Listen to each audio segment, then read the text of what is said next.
Bonjour à tous, bienvenue sur la chaîne YouTube de l'école de Reiki pour cette nouvelle vidéo dans notre série sur les préceptes du Reiki, les 5 préceptes, les Gokai, qui nous ont été laissés par Mikao Usui comme enseignement spirituel associé à la pratique du Reiki. Dans cette vidéo, nous allons voir non pas un précepte en particulier, mais la notion de lâcher prise, parce qu'en lâchant prise, on pourra plus facilement intégrer les Gokai, les 5 préceptes de notre vie de tous les jours. Alors, on va voir une vidéo sur comment lâcher prise, et à la fin de la vidéo, je vous donnerai des exercices précis qu'on a travaillé à l'école pour pouvoir intégrer cette notion de lâcher prise. Parce que le lâcher prise, en fait, c'est pas une action comme une espèce de carte qu'on a dans notre jeu et on va dire là je lâche prise, là je lâche prise. C'est pas un état permanent, certainement pas. C'est pas une technique ou une méthode, mais c'est un état de conscience. Lâcher prise, c'est vivre dans le lâcher prise. C'est un état de conscience qui va s'intégrer à notre état d'esprit général. Mais on va travailler un petit peu chaque jour, comme on le fait avec les préceptes, pour intégrer le lâcher prise à notre état d'esprit, en faire un état d'esprit quotidien en fait. Comment est-ce qu'on fait pour accéder à ce lâcher prise ? La première étape, ça va déjà être de comprendre qu'est-ce que c'est que le lâcher prise finalement. Parce qu'on en parle beaucoup un peu à tout va, comme étant la solution à tout. Il faudrait être dans le lâcher prise tout le temps, il faudrait ne jamais réfléchir, il faudrait ne jamais avoir de projet dans la vie, il faudrait ne jamais trouver des solutions, il faudrait être tout le temps dans le lâcher prise. Ce n'est pas une solution. Aujourd'hui, les gens qui ont essayé de vivre dans une espèce de lâcher prise permanent, sans rien d'autre dans leur vie, sans aucune forme de construction, de réflexion, malheureusement, ils en reviennent un petit peu et ils réalisent qu'ils n'ont aucun résultat parce que la vie attend de nous des choses et que pour obtenir, disons, vivre dans la lumière, on ne va pas juste se laisser porter, sinon on va arriver n'importe où. A l'inverse, les gens qui ont tenté de toute force de contrôler chacun de leurs résultats, de faire des affirmations positives, de vivre telle chose à telle heure, à tel moment, à tel endroit avec telle personne, n'ont pas de résultat non plus. Parce qu'ils ont tenté de contrôler tout ce qui les entoure, ils ont été dans la force de l'action et ils n'ont pas eu de résultat non plus. Donc travailler dans le lâcher prise, en fait ça va être un petit peu entre les deux. Comprenez que quand on a envie de quelque chose, c'est sain, ça se produit en nous, il y a un désir, ce qui fait qu'on va se propulser dans le monde avec un mouvement. On a envie de vivre l'amour, on a envie de s'élever spirituellement, on a envie d'intégrer les 5 préceptes. Tout ça, ce sont des désirs, évidemment. Donc, la notion de désir n'est pas mauvaise. Mais ce qui va être dangereux, c'est lorsqu'on y associe une attente. Lorsqu'on ancre une attente dans la vie, là, on va souffrir. Parce qu'on va avoir un désir qui va se produire dans notre corps. On ressent un désir amoureux, on ressent un désir d'élévation spirituelle, on ressent un désir d'accomplissement. Ces désirs vont se formuler en nous, on va visualiser, on va avoir une forme d'image mentale qui va être associée à des sentiments et cette image va décrire à peu près ce que l'on souhaite vivre. Puis on va mener des actions dans le monde, on va faire une action, on va être actif pour voir la réalisation de ces désirs. Et ça va propulser dans le monde un mouvement d'énergie. Il va y avoir des conséquences, on va faire des rencontres, on va vivre des expériences et tout cela va être propulsé dans le monde. Donc ça ne nous appartient plus vraiment, on a propulsé. On a généré des actions, on a eu des pensées, on a eu des paroles qui vont générer un mouvement d'énergie dans le monde. Ça va donner un résultat, évidemment, mais ce résultat, il va être différent de l'image de base que l'on avait, de notre désir de base. On avait envie de quelque chose, ça donnait une image claire de ce que l'on souhaitait. On a mené une série d'actions et la vie nous renvoie quelque chose de différent forcément parce que les paramètres ne sont pas seulement dépendants de nous. Ça ne se passe pas que à l'intérieur. Il y a le monde extérieur avec son évolution, les autres êtres humains, etc. Et donc le résultat nous revient différent. Si on n'a pas ce résultat précis, évidemment on va être frustré. Et en fait, quand on agit dans le monde, on agit comme si on savait tout sur la Terre. Comme si on connaissait exactement ce qu'il nous faut, ce qu'il faut aux autres. Ce qu'on doit penser, comment sont les gens, comment doit être pratiqué le Reiki. En fait, on a une réponse à chaque question que se pose l'être humain. Avoir l'humilité de savoir que nos croyances, on a déjà parlé de cette notion de croyance, que nos croyances et que nos attentes sur le monde ne correspondent pas à la réalité du monde qui nous entoure, qui est beaucoup plus grand, ça va nous permettre de lâcher prise.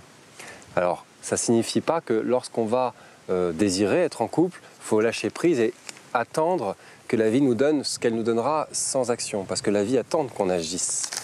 Comment est-ce qu'on va pouvoir comprendre ce que c'est que le lâcher-prise ? On va pouvoir s'intéresser aux deux polarités qui nous sont données dans les enseignements traditionnels. Là, par exemple, si on prend le Tao, ça va être la notion de yin et de yang.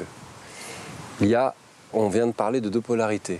Le yin, c'est la polarité réceptive. C'est celle qui va recevoir les choses, qui va recevoir inconditionnellement les choses. Ça veut dire, le yin, c'est l'accueil en fait, c'est de se dire ce qui se produit en ce moment, je le prends exactement comme c'est. C'est la polarité réceptive.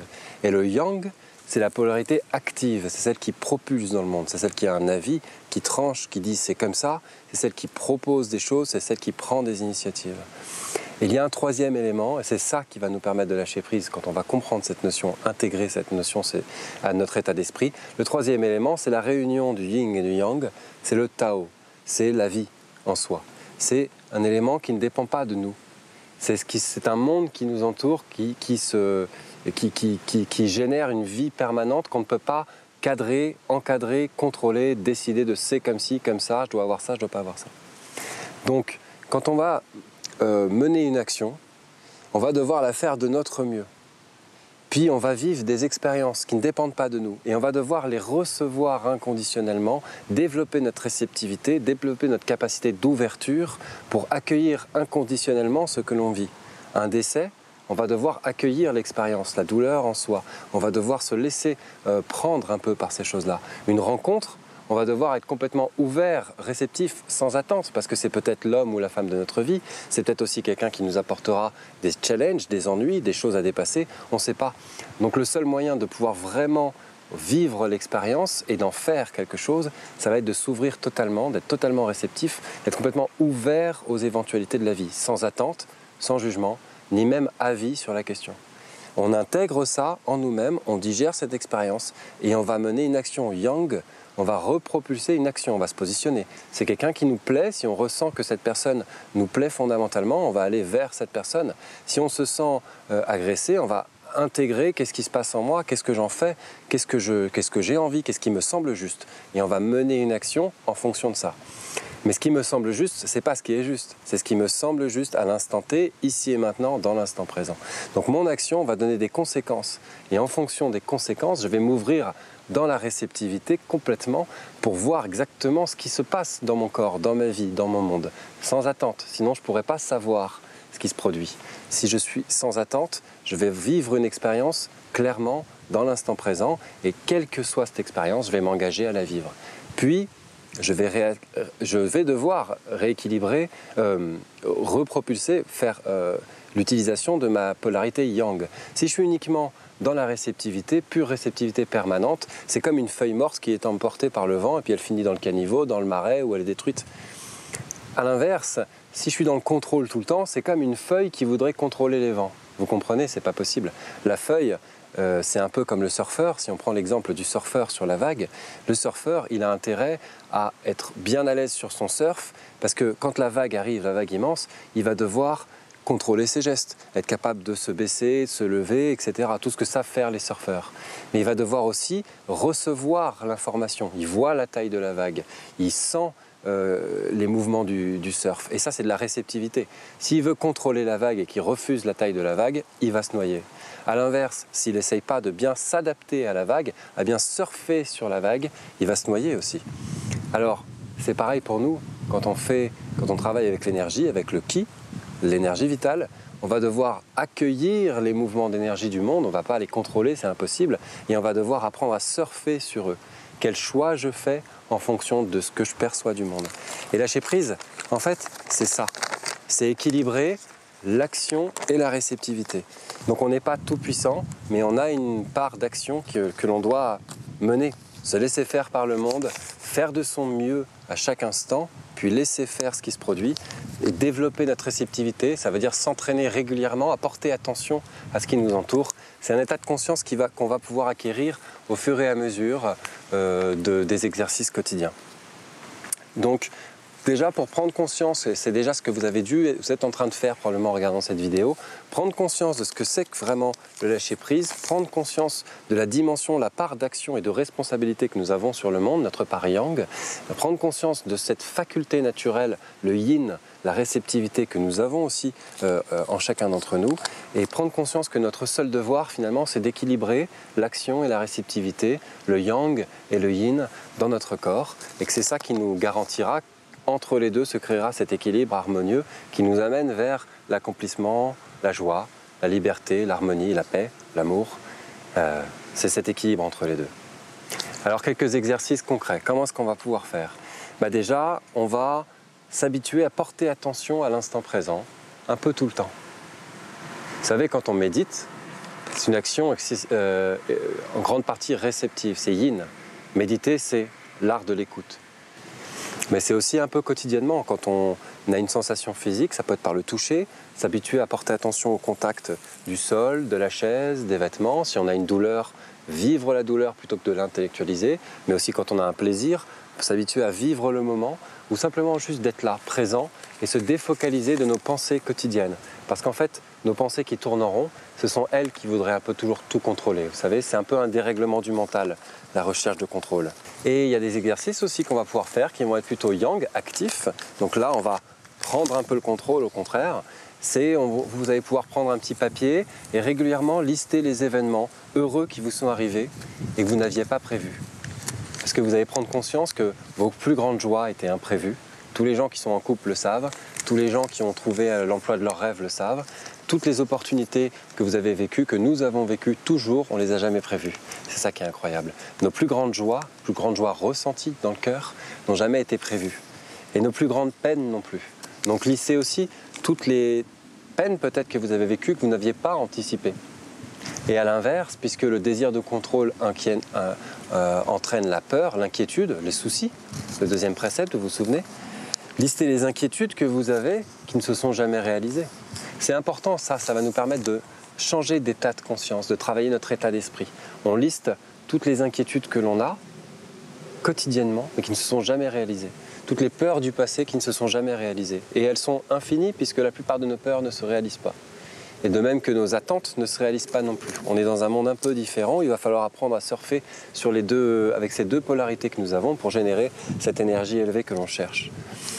Et le point indispensable, et ça va être nécessaire lors de la pratique du Reiki, et on va pouvoir le faire à chaque instant, c'est de chercher constamment à faire de notre mieux, donc chercher à nous améliorer constamment, chercher à faire mieux pour s'élever grâce aux 5 préceptes, sans jamais nous critiquer. Et ça, c'est un effort énorme. Comprenez? Chercher de faire de notre mieux, ça veut dire agir de notre mieux, sans jamais juger les résultats que nous avons. Et là, c'est un gros effort et il est vraiment nécessaire parce qu'en pratiquant cet effort quotidiennement, on aura des résultats et on va entrer dans l'état de conscience qui va permettre d'avoir un état d'esprit de lâcher de prise. Vous comprenez? On va développer cet état d'esprit de lâcher prise parce qu'à chaque fois qu'on va vouloir faire de mieux en mieux, ça va propulser un résultat dans le monde. Et à chaque fois qu'on va recevoir la vie telle qu'elle est, donc les résultats en partie de nos actions, les récoltes, eh bien, on va faire l'effort de ne pas se critiquer, donc d'être dans une réceptivité inconditionnelle, sans jamais juger quand notre mieux est bas, quand on est fragile, faible, on fera toujours de notre mieux et on accueille tout ce qui se produit avec inconditionnalité. Ça, c'est un état qui nous guidera vers cet état de conscience du lâcher-prise. Quand on entre de plus en plus, et c'est toujours par petits pas qu'on avance dans le lâcher-prise, plus on y accède, plus on est serein, libre, heureux, confiant. Il n'y a plus de danger en fait. Ça devient très différent. Et c'est dans ces moments-là qu'on peut vivre dans l'instant présent, qu'on va de plus en plus être conscient du monde, non pas tel qu'on le juge, analyse, contrôle et classe, divise, l'amour, le non-amour, etc., mais tel qu'il est. Et en fait, il existe un monde derrière le filtre de nos croyances, et c'est là que se trouve la sérénité, la paix, la joie, l'épanouissement et le grand amour. Non pas l'amour de consommation, mais l'amour véritable. Voilà pour cette vidéo sur le lâcher-prise. Je vous invite à laisser vos commentaires, évidemment sous la vidéo. Et on se retrouve donc pour la suite des vidéos de l'école de Reiki sur les 5 préceptes. À bientôt. Au revoir.